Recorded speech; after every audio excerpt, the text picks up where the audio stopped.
There are still things that seem weird to me, but they're becoming more familiar, part of daily life. And at some point in the future, I probably won't even notice them. Vũ told me that when this happens, I will be fully Vietnamese. Xin chào các bạn. Min la Brooklyn Day. Hi everyone. My name's Brooklyn. When moving to a new country, you expect big things to cause culture shock. I talked in a previous video about how this wasn't too big of a deal for me. But there have been some small, insignificant things that have really struck me funny, some even leaving my jaw on the floor, per se. Possibly, you've never thought twice about these things, and it has never occurred to you that it's not like this in other countries. So, I'm here to tell you about it. Here are some oddly specific things that I have found strange in Vietnam. As always, thank you guys for watching and appreciating my stories on this channel. If these are interesting to you, please like and subscribe so you can continue to hear more. Before we get into the stories, I want to say that from now on, I will call my husband by his name, which is Vũ. And by the way, it took me a while to be able to say his name correctly in Vietnamese because in America, we just call him Vu. We had probably been together for about a year before I could actually say his name. Anyways, let's start with the stories. This one probably takes the cake for me. I learned about it probably a month ago, but I still think about it at least once a day. It's like it's haunting me. One night we were out to eat with the family at a Mi Van Tan place, which, by the way, is probably one of my favorite dishes in Vietnam. After dinner, Ba and Mẹ were using toothpicks as they normally do. Out of the corner of my eye, I noticed Ba's pinky fingernail. Trying to make a lighthearted joke, I said to my husband, "Hey, I think your dad forgot a finger when he was trimming his nails." But no, I just squirm every time I think about it. Vũ told me that he leaves his pinky fingernails long so he can pick wax out of his ear.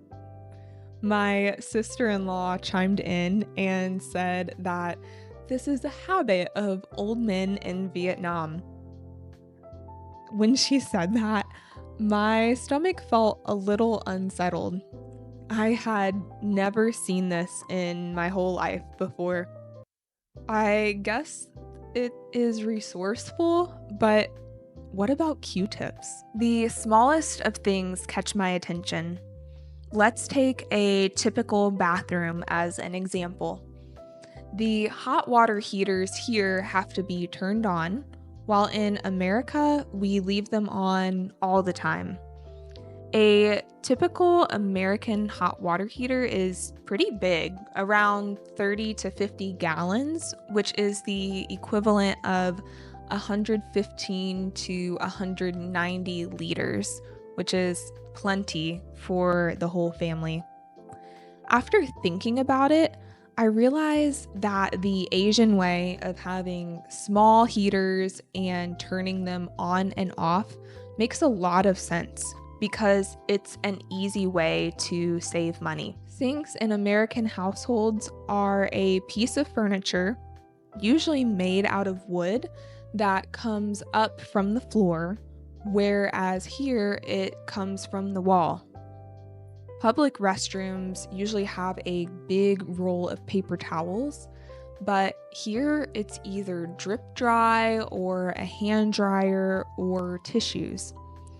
And as for tissues, ours are bigger, thicker, and come in a box, and we call them Kleenexes. Even though that's a brand name, we even call the generic by that name. And instead of tissues at the table, we use napkins, which are a different size and texture. Of course, these things are insignificant. They don't change my life. They're just small things that I have noticed. To me, it seems like Vietnamese will do anything but drink a glass of ice water. In America, water bottle culture is huge. I may have made that term up, but we're gonna go with it.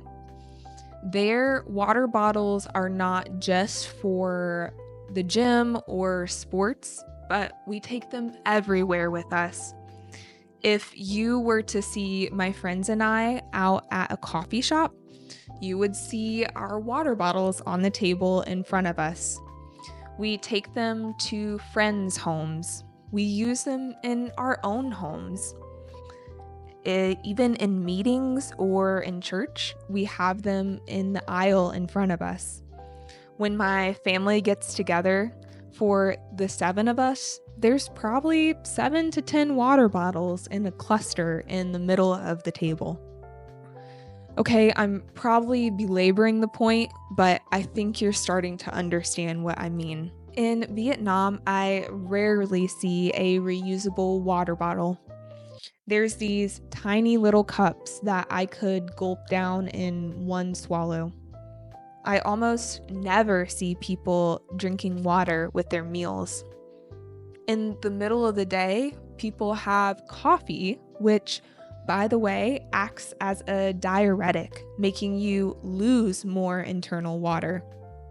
On a hot day, you have tau pho, which, as I described to my friend, looks like an iced bowl of floating gelatinous yogurt with cereal flakes and chewy licorice on the top. I see all this and think, why not drink water? And my husband would say, because it tastes good. Okay, I'm about to talk about eating meat. If you're a vegan, you might want to skip to the next section. So in America, I have never knowingly eaten meat that came from a baby animal. Now, that's not saying much because I hadn't been a very conscious consumer of my food, meaning that when I went shopping, I didn't really read labels to know where the food came from. I just picked the cheapest thing. But here, my mother-in-law goes shopping for the whole family, and she knows a bit more about where the food came from because she shops at local markets. So one night, we were sitting down to eat as a family, and I was excited for this meat that I had seen her preparing for the last several hours. As I was dishing my rice into a bowl, Wu paused his conversation with his dad and asked me, "Hey, do you say calf for baby cow?" I gave a very skeptical yes because I was wondering where this question was coming from. I quickly learned that the meat I was so excited to eat had come from a baby cow that had been killed. I was hesitant to eat the meat at this point. I asked my sister-in-law if she had ever seen a calf before, and she said no.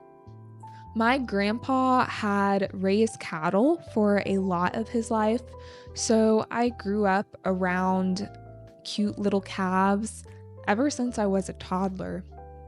I remember my dad bottle feeding a calf to keep it alive. So as we sat in front of the meat, all of these memories came flooding my mind. I pulled up Google and searched cute baby calves to show to my family. And when my mother-in-law saw it, she immediately said, no, no, no, no, no. My sister-in-law said, I think Vietnamese cows are not as cute, so we don't feel as bad about eating them. She Googled a picture of a Vietnamese cow, and I agreed with her and had no problem eating the meat after that. It was actually quite good. I don't know that I will ever be at the level where I can have chung vịt lốt, also called balut, which from my family watching is a half-grown unhatched duck. Hey vegan friends, welcome back. You're safe now because we're going to talk about humans. So I've noticed that people here view kids differently, and it's beautiful. I feel like I could write a university thesis on it. I've always looked forward to having kids of my own, but living here makes me even more excited to bring life into this world where they will be loved not only by their family, but also by complete strangers. One way I've noticed that adults show love to children is by patting or rubbing their head. Once I was in the elevator with my father-in-law, and he patted the head of one of the neighbor kids, even though they didn't know each other very well. Even though I knew this comes from love in the Vietnamese culture, it struck me as something strange. A big thing being taught to American kids is bodily autonomy. They are taught the phrase stranger danger and to not let a stranger touch them. I think this is a good thing, but here the culture is a little different, so an innocent pat on the head is just a welcome from a future friend. I remember when Vũ and I were dating in the States, he would pat our friends' kids' heads, and I would think it kind of strange. I even said to him, leave the kid alone. But now I understand that this is normal here, and it was just a practice he brought with him from Vietnam to America. A couple weeks ago, we went out to eat with one of Vu's best friends, Bino, and his family. And when Vu patted Vino's daughter's head, I didn't think much of it. I've been inconvenienced a few times by how restaurants will close in the middle of an afternoon. Vu and I will get so busy working that we lose track of time. Before we knew it, it's past 2 p.m. and we are getting hangry, so we go out in search of food. We will stop at a few places looking for a place with good food and strong AC, but they are all closed for the afternoon. Because I get hangry, or because I am hangry, I am frustrated. There may be a few places in the States that close like this, but not as a general rule. In those moments, I will literally eat anything.